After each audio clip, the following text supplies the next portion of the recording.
Class 10th बेटा next question आज करेंगे हम। दो क्वेश्चन नंबर 7 है, how can ethanol and ethanoic acid be differentiate on the basis of the physical and chemical properties. तो अगर फिजिकल प्रॉपर्टीज़ की बात करते हैं तो इथेनॉल जो है वो लिक्विड होता है रूम टेम्परेचर के ऊपर, और जो इथेनॉइक एसिड होता है वो जो है वो 17 डिग्री सेल्सियस से नीचे जो है वो फ्रीज़ होना शुरू हो जाता है। तो अगर टेम्परेचर कम होता है सर्दियों में तो इथेनॉइक एसिड जो है वो फ्रीज़ होना शुरू हो जाएगा, बट इथेनॉल जो है वो लिक्विड रहेगा। अब उसके बाद बात करते हैं अगर केमिकल प्रॉपर्टी के हिसाब से, तो इथेनॉइक एसिड जो है वो रिएक्ट करता है मेटल कार्बोनेट और मेटल हाइड्रोकार्बोनेट के साथ, और सॉल्ट वाटर और कार्बन डाइऑक्साइड गैस प्रोड्यूस होती है।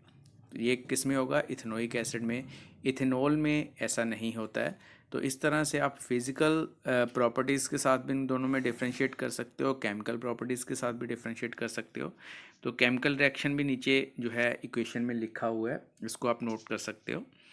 देन इसके बाद नेक्स्ट क्वेश्चन है, in the electrolytic refining of a metal what would you take as anode and cathode and the electrolyte. Anode किसको लोगे, कैथोड किसको लोगे, और इलेक्ट्रोलाइट किसको लोगे। तो जो इम्प्योर मेटल्स है उसको हम एज अ इनोड यूज़ करते हैं, जो प्योर मेटल है उसकी पतली सी स्ट्रिप यूज़ करेंगे, उसको एज अ कैथोड यूज़ करेंगे। और इलेक्ट्रोलाइट सोल्यूशन के अंदर जो है हम उसी मेटल का जो है एक सॉल्ट सोल्यूशन ले लेंगे, solution of salt of the metal जो है एज अ इलेक्ट्रोलाइट यूज़ करते हैं। तो इस तरह से आप इस क्वेश्चन को कर सकते हो। तो नेक्स्ट क्वेश्चन है इसके बाद, why are carbon and its compound are use as fuel for most application. तो बेटा कार्बन जो है वो जब जलती है तो उस टाइम पर बहुत ज़्यादा हीट प्रोड्यूस करती है, लाइट प्रोड्यूस करती है। और अगर हम सैचुरेटेड हाइड्रोकार्बन्स की बात करते हैं तो वो जलने के टाइम पर एक क्लीन फ्लेम प्रोड्यूस करती है, धुआं भी नहीं होता है। बट जनरली जो है वो मोस्ट ऑफ द हाइड्रोकार्बन्स जो हैं वो अच्छे से जलते हैं, और उनकी जो क्लोरिफिक वैल्यू होती है वो भी ज़्यादा होती है। डेट्स वाई कि हम हाइड्रोकार्बन्स को एज फ्यूल यूज़ करते हैं। नेक्स्ट क्वेश्चन है, explain the formation of scum with hard water is treated with soap. अगर हार्ड वाटर को सोप उसके साबुन मिलाया जाता है तो उसमें किस तरह से स्कम की फॉर्मेशन होती है। तो बेटा सोप जो है उसमें आपके पास सोडियम या पोटेशियम के सॉल्ट्स की लॉन्ग चेन्स होती हैं, बट जो हार्ड वाटर होता है उसमें कैल्शियम और मैग्नीशियम प्रेजेंट होता है। तो जब साबुन को हार्ड वाटर के साथ मिलाया जाता है तो कैल्शियम और मैग्नीशियम जो है वो सोडियम और पोटेशियम को रिप्लेस कर देते हैं। तो इस सिचुएशन में आपके पास इनसॉल्युबल सब्सटेंस बनता है जिसको हम स्कम बोलते हैं।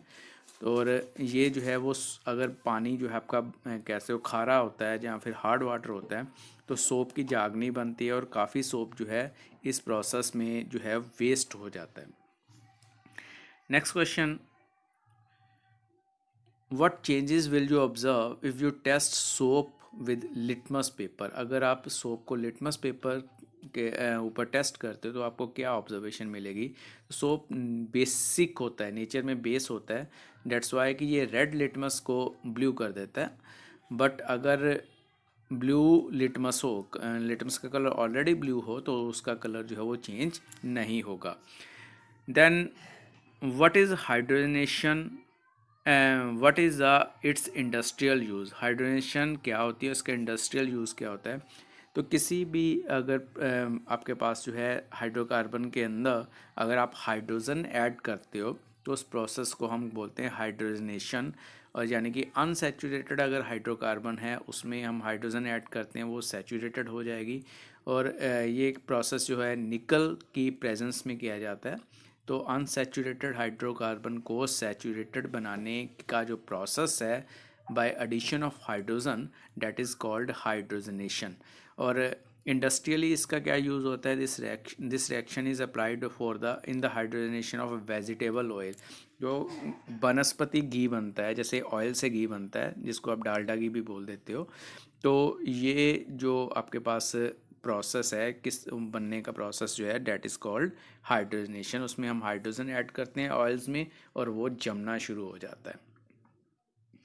नेक्स्ट क्वेश्चन जो है इसके बाद, which of the following hydrocarbons undergo addition reaction, इनमें से किस हाइड्रोकार्बन में एडिशन रिएक्शन होते हैं?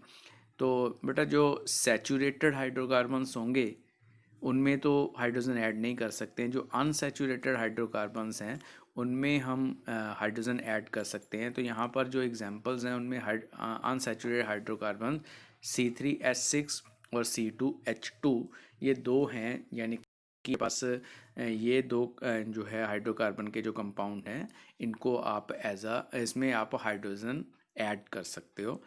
नेक्स्ट आपके पास जो है, give a test that can be use to differentiate chemically between butter and cooking oil. तो आप किस तरह से डिफ्रेंशिएट कर सकते हो बटर और कुकिंग ऑयल में? बटर सैचुरेटेड होता है, आपने देखा होगा बटर जमा हुआ होता है, और ऑयल जो है वो अनसैचुरेटेड होता है।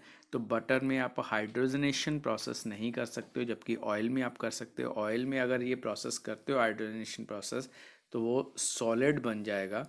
इस तरह से हम डिफ्रेंशिएट कर सकते हैं between butter and cooking oil.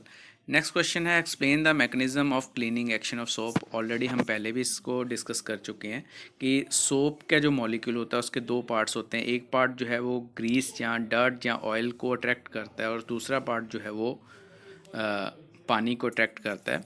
तो ये एक तरह से बॉन्डिंग बना देता है पानी के साथ और जो है डर्ट या ग्रीस के साथ। तो जब यूज़ किया जाता है इसको तो जो डर्ट के साथ ये अटैच हो जाता है। जब इसको पानी में रिंस किया जाता है तो ऐसी सिचुएशन में वो अपने साथ डर्ट को भी बहाकर बाहर ले जाता है। तो ये आपने बेटा क्वेश्चन कर लेना है, इसको लर्न भी करना है, बाकी के क्वेश्चंस भी करने हैं। तो ये आपकी जो एक्सरसाइज के क्वेश्चंस भी कंप्लीट हो गए हैं, ये चैप्टर आपका पूरी तरह से कंप्लीट हो गया है। इसको लर्न करना है, याद करना है, कॉपी के ऊपर नोट भी करना है, और नेक्स्ट क्लास में हम अपना नेक्स्ट चैप्टर स्टार्ट करेंगे।